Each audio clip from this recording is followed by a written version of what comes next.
Hi there everyone, Lars here from Camille's Harem with a follow-up to my Wheel of Time review, brought to you by Camille's Harem. Not just a podcast for novice writers by novice writers, but also a YouTube channel by novice writers for novice writers. Because writing is an adventure, it's more fun with friends, and let it never be said that Lars does not follow through with what he intends to do because, oh my gosh, I followed through with this show and...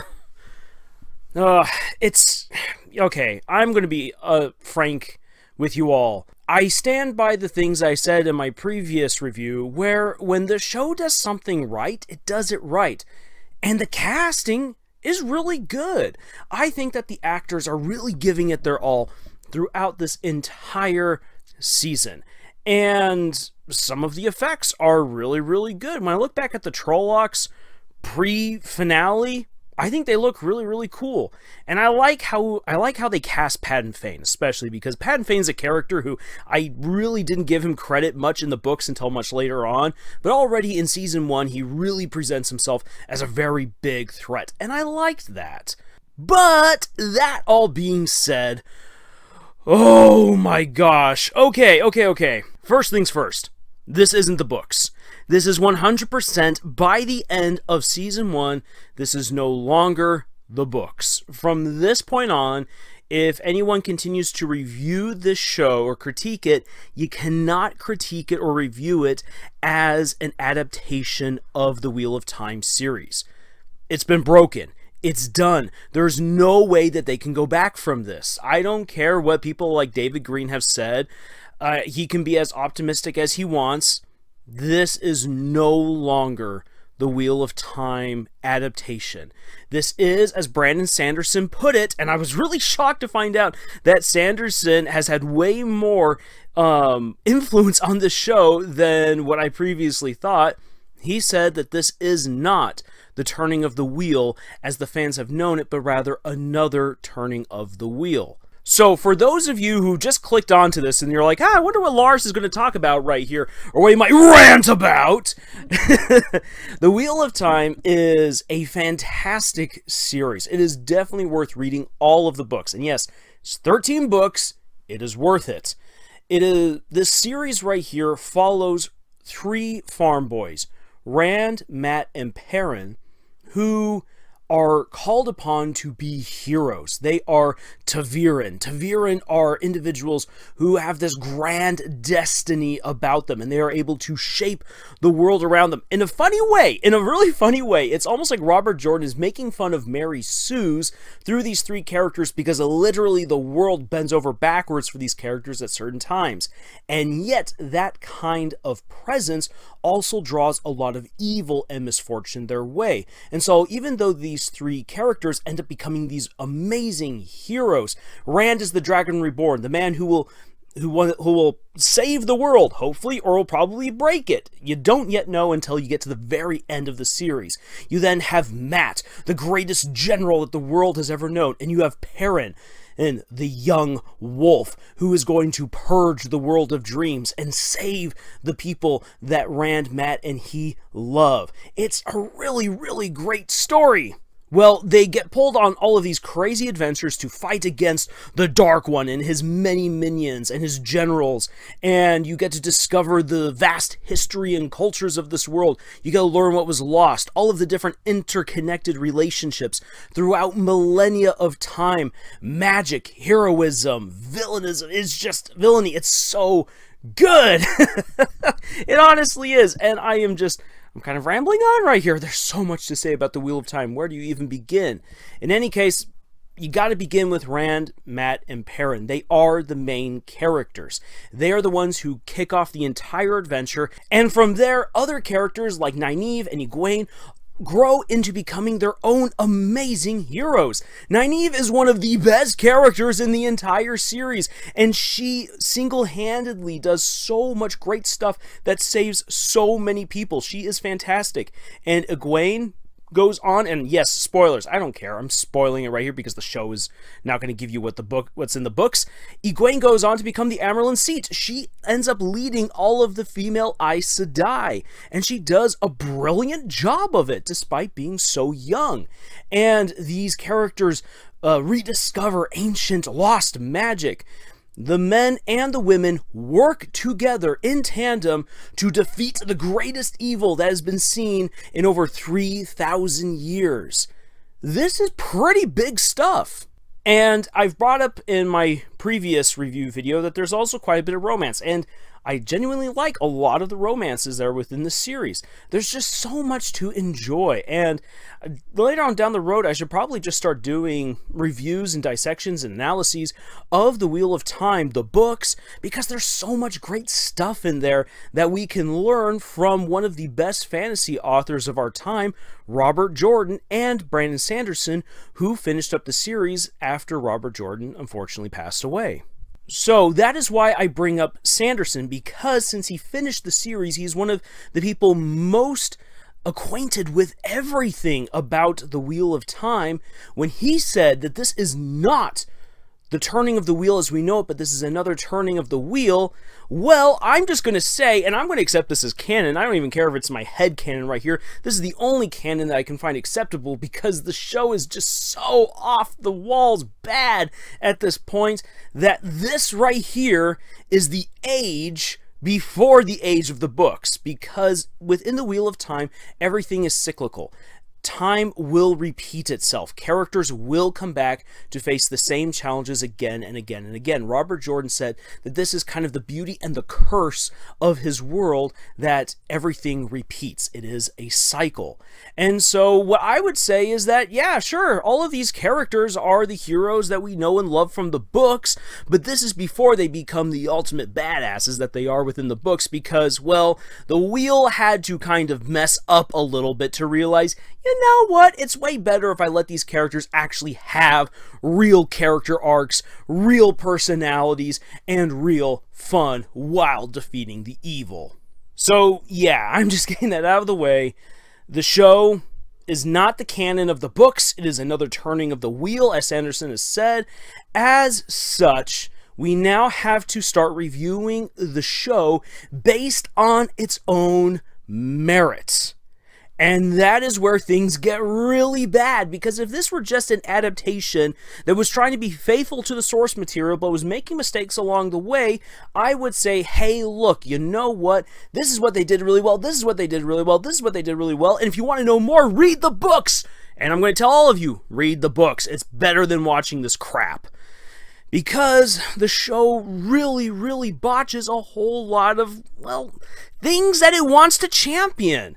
And some of the things that it botches are LGBTQ relationships and female empowerment. If you are going to banish those banners around, if you're going to be representative of these groups, you have to do it in a good way, not this garbage. So let me dive into one of the things that just, it irked me. It irked me so bad because this was just bad. Moraine and Swan's lesbian relationship. Look, if you want to make these characters lesbian, fine. Do it well! Do it well! I don't understand what's up with these writers who believe that one of the best ways, not just the best way, but the only way to portray gay relationships is to have this toxic, unhealthy balance where one character is quite clearly over the other, where you have the dominant, angry one, and then you have the one who is more subservient right here. And they try to make it, ooh, we did a little fake out right here, where it's Moraine who is the dominant one, and Swan, who's the angry one to everyone else, is really the subservient one. I don't care. It's bad. No, that's an unhealthy relationship. Why do we show LGBTQ relationships in such an unhealthy light if you are going to represent these people and give them an actual voice in mainstream media? Please, writers, write them well, write them in healthy relationships, portray the good that we want to see in the world. Yes, sure, I know you want the dark, gritty fantasy, but that doesn't mean then that you have to write a bad relationship for these characters. Moraine and Swan's relationship was honestly bad. It was really cringy to watch. It was hard because There was no real chemistry between these characters. There was a very unhealthy dynamic, and with Swan trying to make Moraine, and actually she succeeds in making Moraine basically swear subservience to her, there was so many red flags in there. So many red flags. But not just putting an unhealthy relationship onto a pedestal and saying, look at what we've done. Aren't we just so representative? They then basically made a mockery of female empowerment throughout the series. And I have to agree with the people over at Shadiversity and Night's Watch when they said that in episode 8, when the women decide that, hey, you know what, we're not going to help the men, we're going to let you fail, and when you fail, well, you know what, we'll then pick up the pieces. That's really, really bad. That shows a lack of empathy, a lack of union, a lack of support, and a lack of understanding.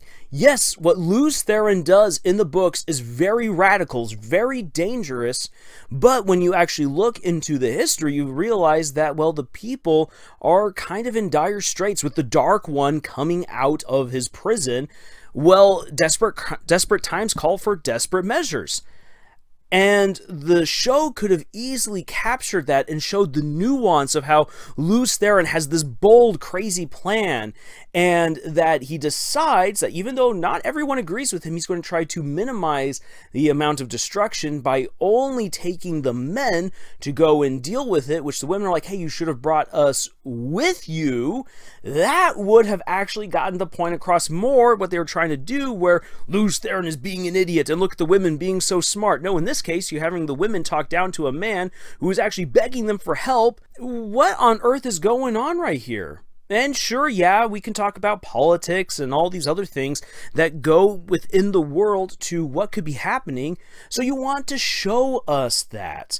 But what we get right there is it looks as though the female Aes Sedai turned their backs on the men and willingly allowed them to destroy the world so they could pick up the pieces. And then what do we get?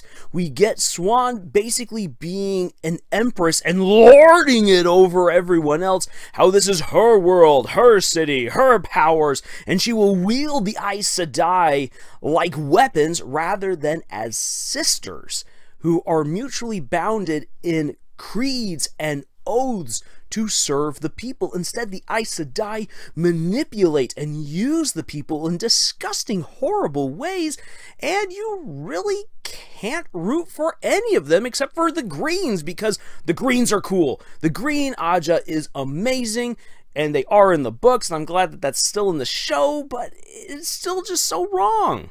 Another thing is this, and this doesn't just go for women, this goes for really all of your protagonists. Your protagonists need to learn to become powerful. Yes, that power can be there within them, but they need to grow and learn. A really great example right here. Let's look at Naruto. How does Naruto begin? It begins with Naruto learning how to use Shadow Ninjutsu or whatever in order to create all of these shadow clones, and that's an extremely OP move on the part of Naruto. However, he learns as the series progresses what else he can do with his shadow clones. He also has to learn other skills, other abilities, and he has to learn what it means to be a good friend, a good ninja, and he has to learn how to harness all the power that is within him, yada yada yada. Naruto has it within him to already be so amazingly powerful, but it takes a lot of effort to get there. But it's not just for the guys. Let's have a look at the girls. One of my favorite female protagonists is Rachel from Beyonders, who has amazing power. And it's something that the characters bring up throughout the series that, oh my gosh, you have this amazing power within you, Rachel. You could be someone who challenges Maldor for the throne of Lyrian. However, Rachel has to learn how to use that power. And she goes through a lot of training, she goes through a lot of hardship, and eventually she gets to a place where she's able to use that power to the greatest benefit, even though she isn't able to use 100% of it by the final showdown. And that's really, really cool to see when a character learns to become powerful. And we have this girl who stands up to the greatest evil wizard of all time and holds her own despite not having 100% of her power. That is awesome! But what do we get in the Wheel of Time Amazon series? We get Nynaeve just implicitly somehow knowing how to heal everyone without any training or any sort of help. And oh, she has so much power! In the books, she has amazing power, but you want to know what? It takes her like half the series to figure out how to tap into that power. And it takes her a few books after that to figure out how to use such complicated, amazing weaves to heal multiple people and to heal some of the greatest weaknesses or injuries in the entire series. Nynaeve becomes one of the greatest warriors and greatest healers, but that's because she has to work so hard at it. In the show? No! Halfway through, she already knows everything she's got to know. She's already amazing. Yay! Where's the effort? Where's the suspense? Where's the drama? Where's the growth? Nynaeve, by the end of season 1, has not grown as a character. Instead, she is a power piece on the board. That's all she is. And the same goes for Egwene. Egwene doesn't grow. Egwene doesn't develop. Egwene just suddenly has powers all of a sudden, and everyone's like, ooh, we knew you had powers all along. Egwene grows to become the Armelin Seat. She grows to become the ruler of Tar Valon. And it takes a long time for her to get there as well. And it takes the help of many people mentoring her, challenging her, inspiring her to get to that point. And we don't get any of that. Once again, by the end of season 1, Egwene hasn't grown as a character. Egwene is exactly who she was in episode 1. She's just a power piece on the board. And the show tries to sell you on this idea that that's okay because she was already great and amazing. No! That doesn't work! That's a bad subversion of the hero's journey. The hero must journey in order to become better, to save the things that they love. Egwene hasn't changed. Nynaeve hasn't changed. And as such, it doesn't matter that these women have this great magic power because they've been reduced to bland pieces on a chess set. And the same goes for the guys. Very, very few characters within this series have received any sort of development. The ones who have received development are the villains and Matt, which, hey, what do you know? Matt is made a villain by the end of it, which he's not in the book series, so we can already throw out once again all of the cool stuff that Matt will be doing because it's not going to happen in the show. And let's get into another thing that just, oh, this was bad. The use of OP powers. Now then, this is coming from a guy who, if you read my books, especially if you read Knights of Halicruz, you will realize there's a lot of very, very OP characters in my book. And that is something that is very intentional. Throughout the entire series of The Legend of the Ten Lords, 6 books, you will meet many, many OP characters. And that's actually totally fine. You can have a story with very OP individuals. What matters then is that these OP individuals have important character development and that they are challenged in ways that either force them to grow like personally or power-wise because, hey, they suddenly realize my power was not enough. And really, there's a lot that goes into writing very strong, very compelling, very entertaining, and very interesting OP characters. There's a stigma that OP just doesn't work, but that's a stigma because we've seen it done so wrong so many times. And right here in the Amazon's Wheel of Time series, we see this happen again. We see it happen with, once again, sadly, the female characters who are just, we're amazing! Hooray! We can do all of these cool, powerful things. when it's convenient for the plot. And what do they do with all this power? Really nothing, except for when it's like, oh, we must defeat a whole army of Trollocs in the last episode. Boom, boom, boom, boom, boom. We destroyed them all after we let an entire army get obliterated because this is the way. No, that is not the way. That is so stupid. It's so dumb. I had a hard time watching the final battle in episode 8 because it was so stupid. It made no sense from a tactical standpoint. It made no sense from a character standpoint for any of the characters, and it made no sense on a narrative standpoint either, and it made no sense from a magical standpoint. This is an egregious moment of we're doing something because it looks and sounds cool. Yay! No! If it just looks cool, it isn't cool. Cool is something that resonates with people. Not only is it a spectacle, but it has meaning. If it's just a spectacle without the meaning, it will be forgotten. And I guarantee you this, that by the end of January, most people will have completely forgotten about the finale of this show, except for how bad it was. They won't remember any of the cool stuff. They won't care. Why? Because there was no deeper meaning to it. Let's instead compare this with the book. Like I said, it's kind of difficult to do this because of how much the show has departed from the source material. But to give you an understanding of how this ends in the first book, Rand taps into the power. And as he embraces Saidin and unleashes just this torrent of destruction, he has a hard time controlling it. Why? Well, because he doesn't really know what he's doing. He gets very close to causing some serious collateral damage. And in this moment where he's touching all of this power and he's getting this sensory overload and everything, he realizes, holy crud, Tarwin's Gap is going to be overrun by this Trolloc army. And so he descends upon the Trollocs and he summons all of this power and he's burning up, and it's awful. And what this actually shows right here within the book is this.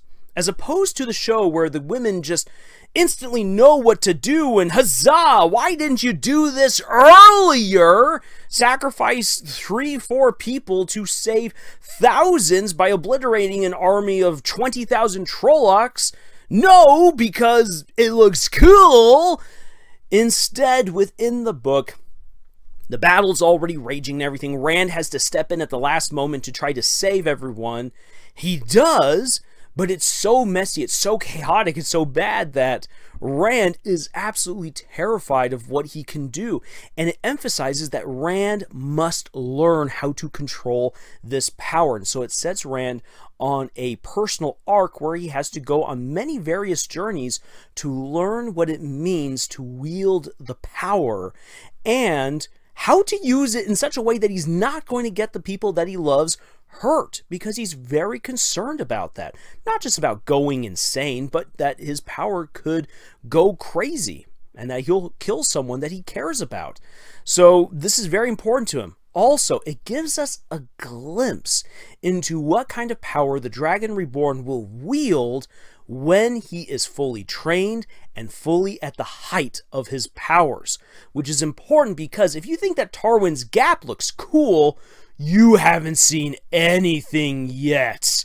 Because when the Dragon Reborn goes to town on the Dark One, I mean, the guy annihilates a mountain with Balefire. Balefire is a weave that literally annihilates every particle of something. It's erased. It's as if it never existed. It's one of the most powerful, one of the most destructive spells in the entire Wheel of Time. And Rand can use it to consume a mountain.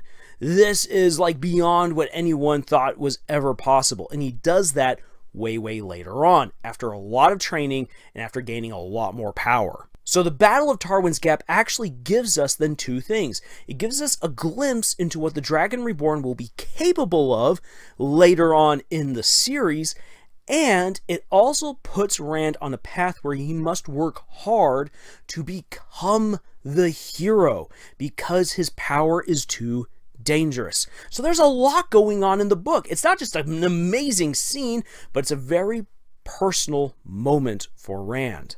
And there's just one more thing I have to get off my chest because, oh my gosh, why did they did Min dirty? Once again, I think that the casting was good. And it's just, I love Min as a character. Min is such a fantastic character in the books. She's just so witty, so charming. She steals the scene whenever she's there. And yet, what do they do with her? They underutilize her in the show. And it's just, it's so aggravating. It's really sad. And so here's some things that, if you've stuck with me this long, thank you. Thank you for letting me get this off my chest. But these are some things that you should take into account when you are writing. Number 1, do representation well, for crying out loud. Please give us those good, healthy LGBTQ relationships. Don't go with nasty, destructive, unhealthy stereotypes. Please. Also, if you are going to elevate women, if you're going to show them as being powerful, build them up to that. Please. Don't just try to take the easy way out by saying, hey, look, I've got this amazing gal right here who can do everything. She's fantastic. That's writing a Mary Sue. And yes, I will toot my own horn right here. I'm not just complaining right here. I do want to say that I've done this. Once again, go ahead, read the books that I've written. You can read Knights of Hallicruz, or probably better yet, go read Bleed, Steam, and Steel, where I have my female leads who I take them along through a journey. They're amazing. I love Asuka and Lagertha, but they've got to learn, they've got to grow, they've got to be challenged. And what makes you love these characters are their personalities and how they rise to their challenges and become the heroes that you want them to be. And that's awesome. Another thing to watch out for is, if you're going to use OP characters, make sure that you're using them well. Give them good, rich personalities.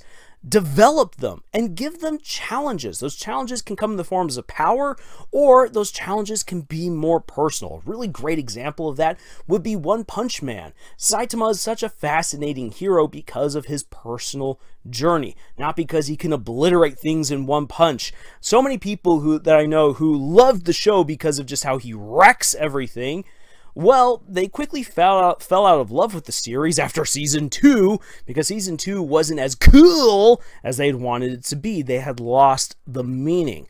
But if you dive into the meaning behind Saitama's character, that's when you realize just how cool he actually is, and how his OP-ness is really his struggle as a character that makes him fascinating. And you can do that with a lot of characters. There's so many things you can do with OP characters, and it's a topic that I do want to return to, because it's been a while since I last talked about it, and the more I think about it, the more I should do it.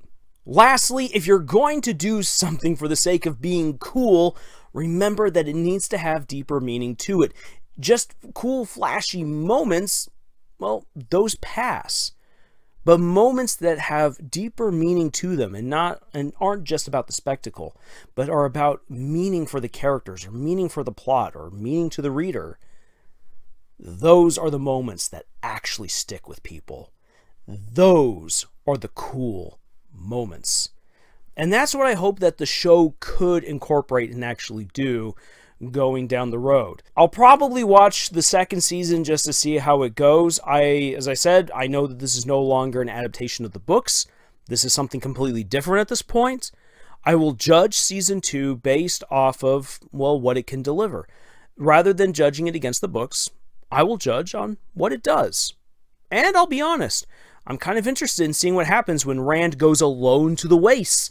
I'm really hoping then that they introduce Aviendha. If they don't introduce Aviendha and he's out in the wastes with the Aiel, screw you, Amazon. You did Min wrong. Don't you dare do Aviendha wrong. If you do Aviendha wrong, screw you, Wheel of Time Amazon series. Screw you if you do that, because you don't do that to the two best girls in the entire series. You say that you like female characters, show that to me by making Min awesome and by not doing Aviendha dirty when she comes around in Season 2. Alright, so with all that being said, I'm done with my rant. I'm done with my review right here. Let's go and look at something a little bit more fun. I'm right now watching Centaur World, and it's really, really awesome. Probably do a review of that in the near future. Please, guys, check out the Wheel of Time books. They are amazing. It'll be totally worth it. And also, please check out my books. I've referenced them a couple of times. Knights of Halley Cruise and Bleed, Steam, and Steel. Links for those books are going to be down in the description. Give them a try. See if I'm not just pontificating here, acting holier than thou art, or if I'm actually putting what I say to the test right here and trying to improve as an author. And if you are an author and you're trying to improve, then please join us on our adventure. You can join us by checking out our subreddit, our Discord, also all of our podcast episodes found on Podbean, iTunes, Google Play, Spotify, the works. We have plenty of YouTube content here, obviously. And if you're looking for some writing challenges and whatnot, then please also go check out our Pinterest page right there. We got a lot of really cool stuff right there that Camille has uploaded to try to challenge you, to get you to think outside of the box and to improve as a writer. Thank you for joining us on this adventure that we call writing. And until the next video, y'all, tschüss.